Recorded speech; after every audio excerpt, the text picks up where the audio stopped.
What if being smart really makes you more likely to believe dumb things?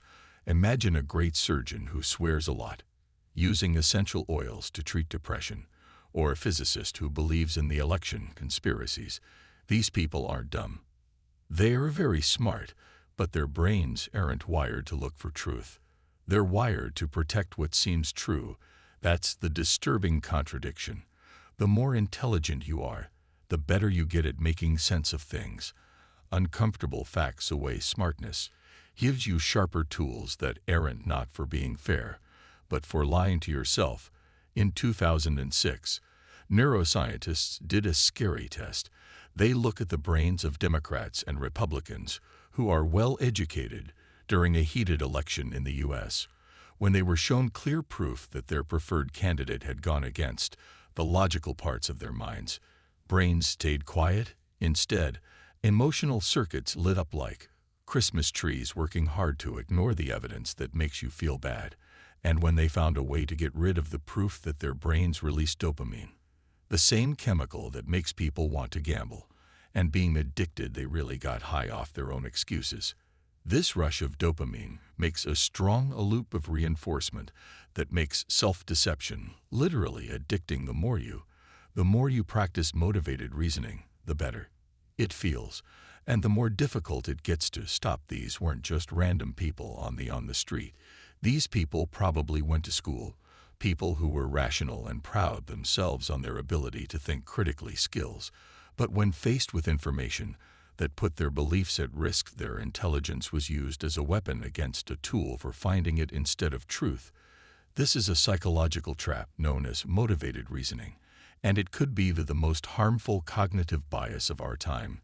Knowing why smart people follow beliefs that are obviously dumb evidence that they would easily contradict except in other situations means we have to face an uncomfortable truth. Our intelligence doesn't always help us for us. This isn't just a modern thing. Finding a German saw this pattern over 100 years ago. Philosophers saw this pattern with startlingly clear long before the brain scanners could look inside our heads and show the neural machinery of lying to oneself. Friedrich Nietzsche knew something deeply about human nature that modern neuroscience has only recently proven.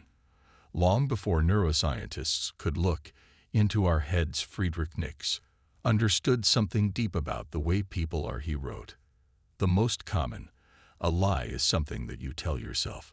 It's not very common to lie to other people. Exception."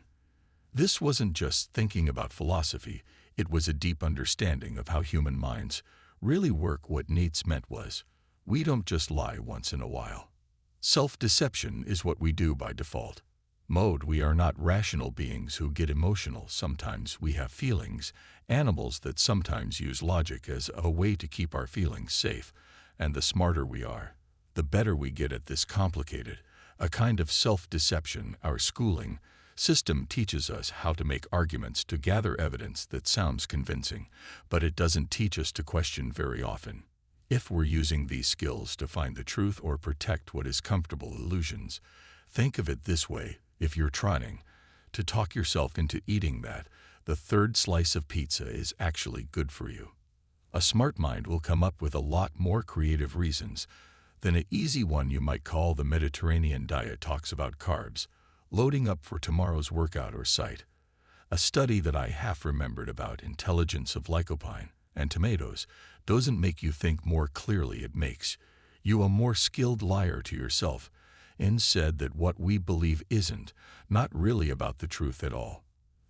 They're about power, comfort, and a sense of belonging in society. For Nietzsche, this was the will to power, our drive to make interpretations that keep our identity and status safe. We believe what we need to believe in order to keep our sense of who we are and where we fit in the world. This insight gets to the core of why smart people can hold beliefs that don't make sense to them. Full trust, they're not making sense from their point of view. They are being perfectly reasonable in service of goals that have nothing to do with objective truth. Think about your own life for a second. What is one belief you believe that is so clearly true you've never really thought about it? What would it mean for your identity if that belief was wrong in the end? Think about Linus Pauling's Case 1, a of history's most brilliant chemists, Nobel Prize winner racing to find DNA's structure in 1953. His legacy was at stake. He became on November 25, 1952. Fascinated by pictures from an electron microscope, suggesting a spiral shape and suggesting a model of a triple helix putting the phosphate groups with a negative charge at the middle, that this was a simple mistake. Any student of chemistry could say that putting together negative charges would make repulsive forces that make the structure chemically impossible. The problem wasn't hard to find. It broke well-known Pauling's ideas about electrostatics he had helped set up, yet Pauling's desire to be first made him blind. To his own knowledge, his mind was spinning long explanations. Maybe the cell's environment was strange, or an unknown mechanism kept the structure. In the meantime, Watson and Crick, less caught up in ego, more in tune with criticism, saw the error right away and used it to make the right model of a double helix. This is perfect. Shows what Ninzi meant when he said, "Beliefs are more dangerous enemies of truth than lies. Off truth than lies." Pauling wasn't lying on purpose about the shape. He was sure he was right. His belief, backed by his strong intelligence, made him immune till clear evidence that goes against today. A simple lie could have been fixed. A genius defended conviction almost unbreakable. This pattern happens again and again. Think about Ignat throughout history. Semmelweis, the Hungarian doctor who found out that washing hands made a big difference, lowered death rates, but was turned down by the medical community in part because the people in charge at the time were too. A lot of mental effort put into other theories. We still see climate scientists today with impressive credentials who don't care a lot of proof, or economists who keep positions that are at odds with years of data, not because they don't have, not because they are smart, but intelligence helps them with their feelings and needs for work instead of truth-seeking. This is where Ninzi's ideas get even more relevant to the present day. So Zarathustra said, "Madness is uncommon in people, but common in groups, the people and ages of the parties it is rule." He knew that underneath reason, people are tribal animals, and even though our tribes used to, today's focus is on family or geography. They're cultural and ideological. Intellectuals are often more powerful because they're picked when we choose a political name, a job, or even a favorite thing. Thinker, it blends with our sense of self in ways that chance never does. That's why it feels like disagreement, risky, a challenge to your groups. Belief isn't just a discussion. It's a threat to identity. Your brain reacts like if someone is physically attacking you. The amygdala, which is in charge of danger detection, floods the system, which lets it go around reason, and even the smartest person turns into a way to protect oneself. Look at the weather switch. According to surveys in the U.S., a lot of the time, people have different opinions on climate science.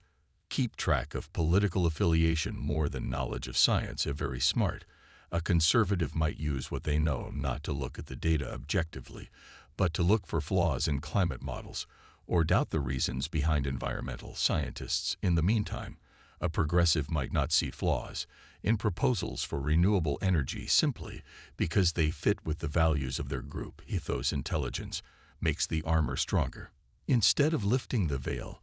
This is why a smart economist might know that rent control makes abstract housing shortages theoretical talks, but with a lot of feeling, support policies that control rent in their own city because it fits with the values of your political tribe.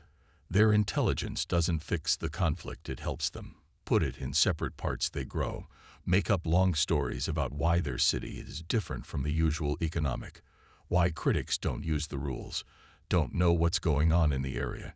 Nietzsche knew this would happen when he wrote, "People don't want to hear the truth because they don't want their dreams to come true." Destroyed. Research done today backs him up. Dan Kahan's research on cultural cognition shows that people who are better at analyzing things don't always get closer to the truth.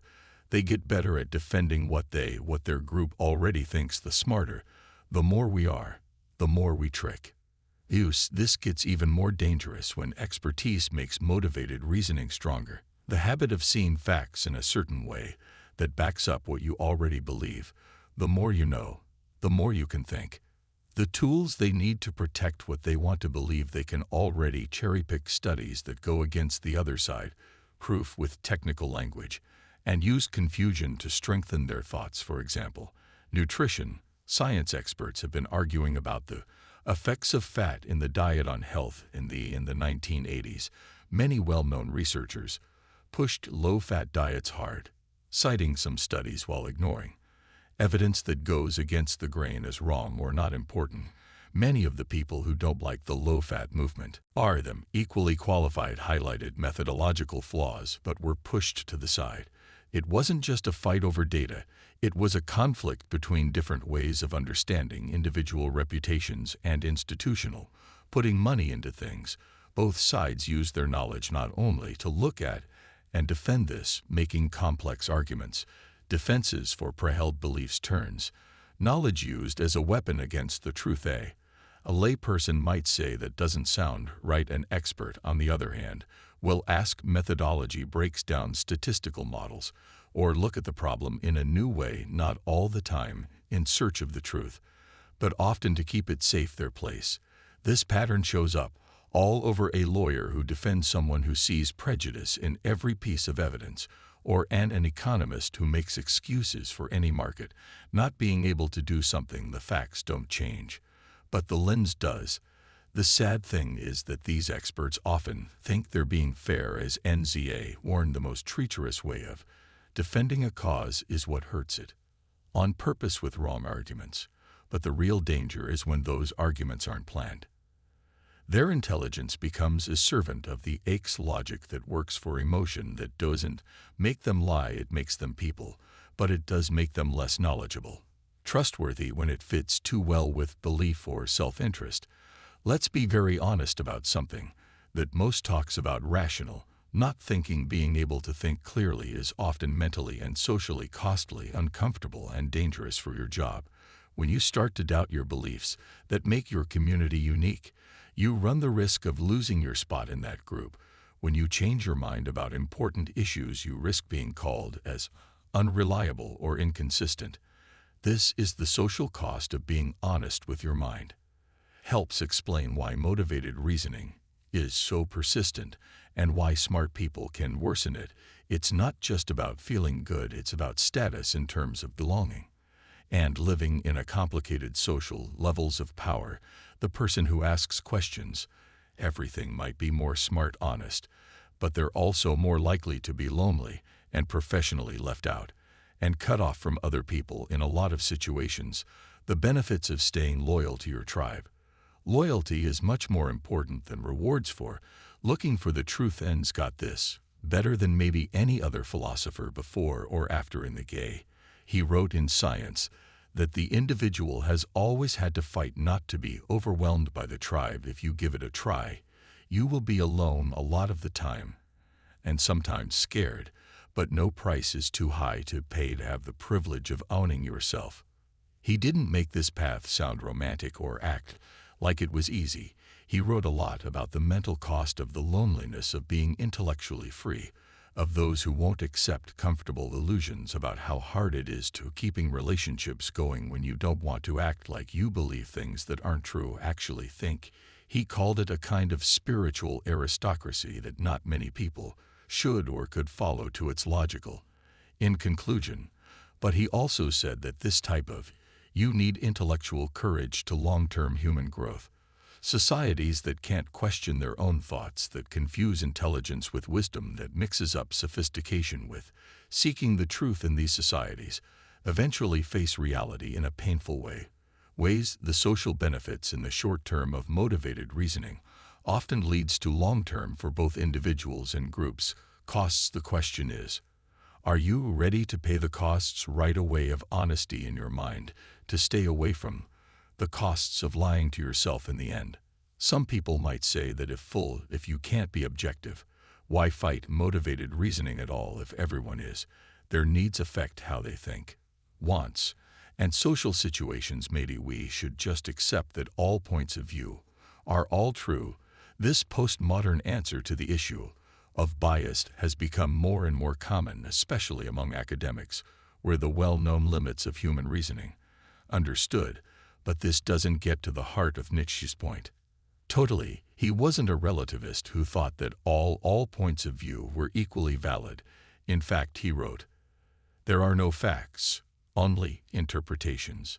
But right after that, he said the realization that some interpretations are more life-affirming, more likely to help people grow and thrive, more in line with reality than others, that the fact that pure objectivity might be not being able to do something doesn't mean that some points of view aren't better than others, or that we should stop trying to think more clearly. There's an important difference between admitting the limits of human reason and giving up the search for truth.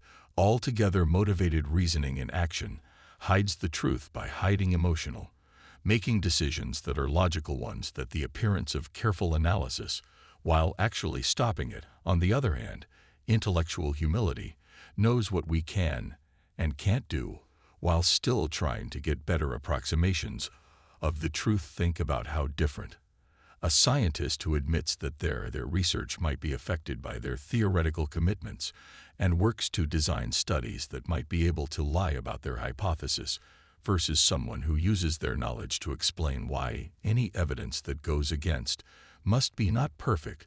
They are both people. Both are unfair, but one is really looking into it, while the other is busy with complex self-deception. So what can we do about this widespread problem? Nix said that knowing the truth is the first step to wisdom. Depths of what we can do, lying to yourself. He wrote, "The snake that can't cast, it has to die, along with its skin and mind, which can't change when they change their minds, they stop being mind." This metaphor gets at something important for mental growth.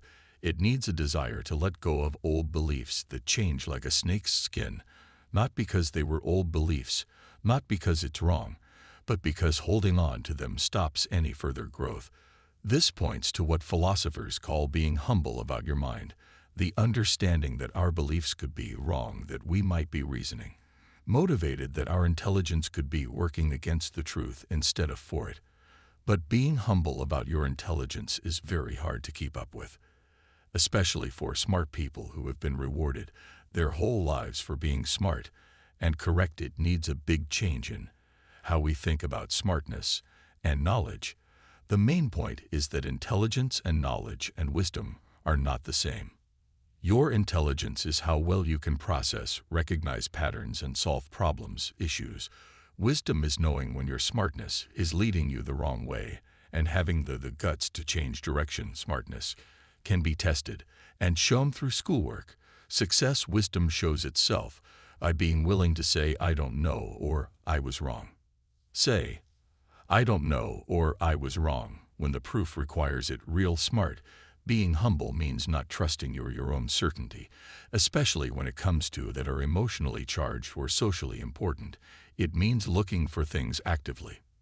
The strongest versions of arguments, you disagree with them, but not to beat them, to get to know them and test your own positions against them. It means knowing that the more intelligent you are, the more creative your ability to self-deception grows, and the more you need to be careful about your own reasons. This doesn't mean getting stuck in place by not knowing or refusing to take sides on important problems.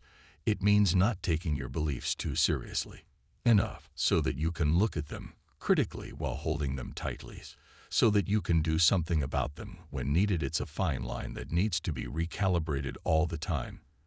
The study of motivated reasoning suggests a number of useful strategies for making things clearer, even though none of them are simple or easy to use.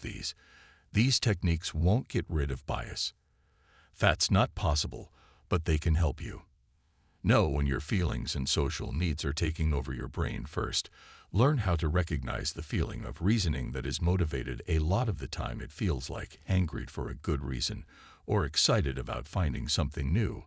When you finally start to think, "Proof that I was right all along," that's a warning sign. Real truth-seeking usually makes you feel more uneasy and unsure, instead that a person's strength is there then. The spirit would be measured by how much truth he could take. If it feels too much like finding out new things, comfortable to confirming you're not likely to learn, you're just confirming. Second, practice steel manning instead of straw manning. When you come across and disagree with an argument you think is wrong, build the best version you can of that argument before you criticize it. This is really hard because your motivated reasoning wants to find the weakest version so you can ignore it easily. Third, work on what psychologists call humility with confidence, being sure that you can learn and change your mind instead of being sure of what you believe right now.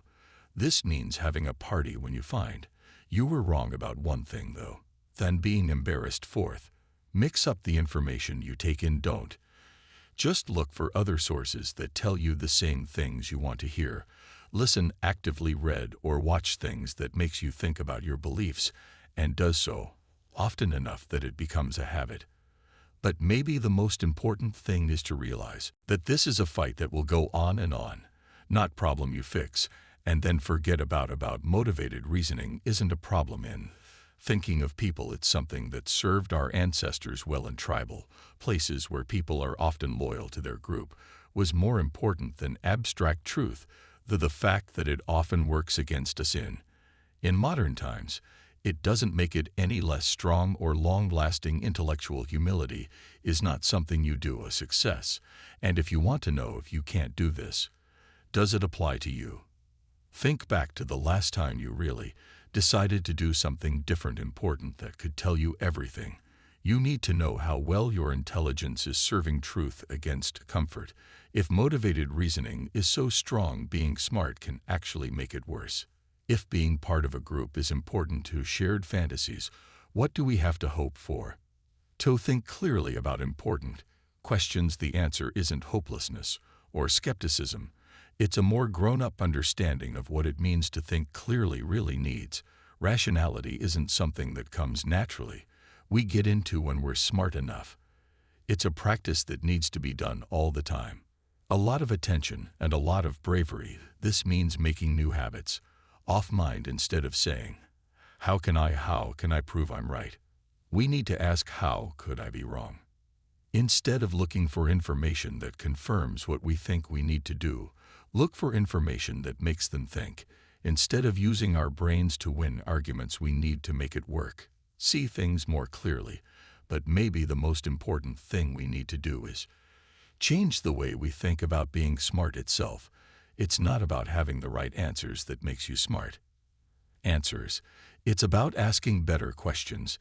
It's not about never being not right. It's about being wrong in interesting and useful ways. It's not about keeping our beliefs safe from challenge. It's about putting them through the kind of hard testing that helps us grow. This is what Nins meant when he said about becoming who you are. It's not about finding some fixed essential self. It's about always asking questions and getting better at understanding you and the world. It's about having the bravery to let your mind change when reality needs it. He wrote in Ex Homo, to become who you are, you must not have the faintest idea of what one is. The smart person who believes in dumb things isn't a lack of intelligence. They're a success of reasoning that is driven by desire. The only way to get rid of it is to intellectual humility that sees intelligence as a tool that can help either the truth or a lie about oneself, depending on how we decide to use it. What do you think? What ideas are you protecting right now? Feel so obviously true that it seems silly to question them, seems crazy. Those could be the exact places where your brain is working the hardest to keep you comfortable instead of help you get bigger. If this search for the hidden costs of intelligence and the way to get there, you like the idea of intellectual humility, I'd like to hear what you think. What's one thing you believe that you've never really thought about? And if you found value in this in-depth look at the meeting point of philosophy and psychology, thinks about sharing it with someone who might benefit from thinking about getting your thoughts in order. Sometimes the smartest thing we might be fooling ourselves, so we should admit it. Music. What if being smart really does make you more likely to believe dumb things? Imagine a great surgeon who swears a lot. using essential oils to treat depression, or a physicist who believes in the election conspiracies. These people aren't dumb. They're very smart, but their brains aren't wired to look for truth. They're wired to protect what seems true. That's the disturbing contradiction. The more intelligent you are, the better you get at making sense of things. Uncomfortable facts away smartness gives you sharper tools that aren't not for being fair, but for lying to yourself. In 2006, neuroscientists did a scary test. They look at the brains of Democrats and Republicans who are well educated during a heated election in the U.S. when they were shown clear proof that their preferred candidate had gone against the logical parts of their minds. Brains stayed quiet. Instead, emotional circuits lit up like Christmas trees working hard to ignore the evidence that makes you feel bad. And when they found a way to get rid of the proof that their brains released dopamine, the same chemical that makes people want to gamble and being addicted, they really got high off their own excuses. This rush of dopamine makes a strong loop of reinforcement that makes self-deception literally addicting. The more you practice motivated reasoning, the better it feels, and the more difficult it gets to stop.